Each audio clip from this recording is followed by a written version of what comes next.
श्री स्वामी समर्थ. कधी कधी लग्न जुळवण्यास विलंब होत असतो किंवा कधी कधी वैवाहिक जीवनात समस्यांचा आपल्याला सामना करावा लागू शकतो. तर कधी आपल्या पत्रिकेत या सगळ्या गोष्टींचा विचार केला तर मंगळ दोष असल्याची शक्यता दर्शवण्यात येत असते. हिंदू पंचांगानुसार किंवा हिंदू ज्योतिषशास्त्रानुसार मंगळाला ग्रहांचा सेनापती म्हटलेलं जातं.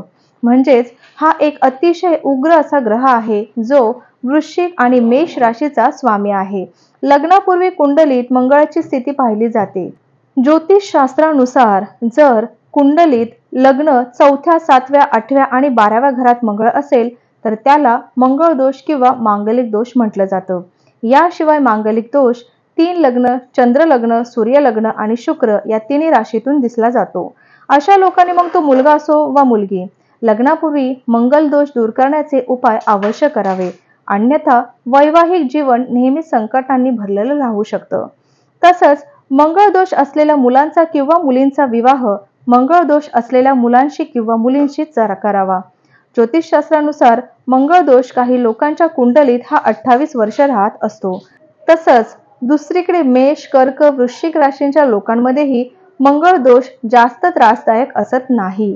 जर कुंडलीत पूर्ण किंवा आशिक मंगळ दोष असेल तर लग्नापूर्वी काही ज्योतिषशास्त्रानुसार उपाय करणं सुद्धा आवश्यक असतात. हे उपाय केल्याने वैवाहिक जीवनातील अडचणी कमी होत असतात. तसंच ज्योतिषशास्त्रानुसार मंगळ 5व्या स्थानावर असेल तेव्हा तो शुभ मानला जातो. 1, 4, 7, 8, 12 ही 12व्या घरातली 5 घरं आहेत. ही शुभ श्रेणीत येतात.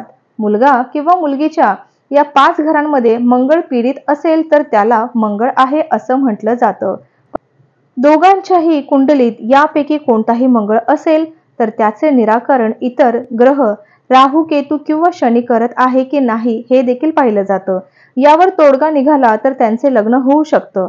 मुलीला मंगळ आहे आणि मुलाला मंगळ नाही आणि दोघांचे कुटुंबीय लग्न करण्यास तयार असतील तर अशा परिस्थितीत काही उपाय आपण करू शकतो.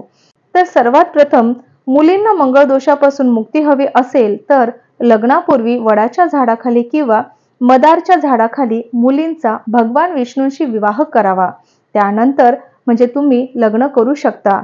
मुलगी सामान्य मुलाशी हे सगळं झाल्यानंतर लग्न करू शकते. म्हणजे मंगळ दोष निवारण्यासाठी हा उपाय अगदी मुलींसाठी प्रभावी असा आहे.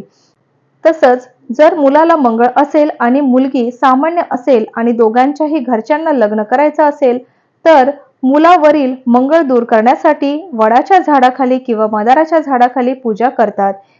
ही पूजा करून झाल्यानंतर नियमानुसार एका घागरीला वधू बनून त्यांचे लग्न लावलं जातं आणि त्यानंतर मुलगा दुसऱ्या मुलीशी लग्न करू शकतो. तर हे आहेत अगदी असे छोटे छोटे उपाय आणि जर तुम्हाला हे उपाय करायचे असतील तर तुम्ही एखाद्या जवळच्या ब्राह्मणाला बोलून सुद्धा हे उपाय घरच्या घरी करू शकतात. जेणेकरून तुमचा जर विवाह जमत नसेल किंवा तुमच्या लग्नामध्ये किंवा वैवाहिक आयुष्यामध्ये खूप साऱ्या अडचणींना तुम्हाला सामोरं जावं लागत असेल तर हे उपाय अगदी करून बघा. या उपायांमुळे तुमचं लवकरात लवकर लग्न जमण्यास तुम्हाला फायदा होणार आहे. चला तर मग भेटूया पुन्हाच अशा नवनवीन माहितींसह, उपायांसह. तोपर्यंत श्री गुरुदेव दत्त, श्री स्वामी समर्थ महाराज की जय.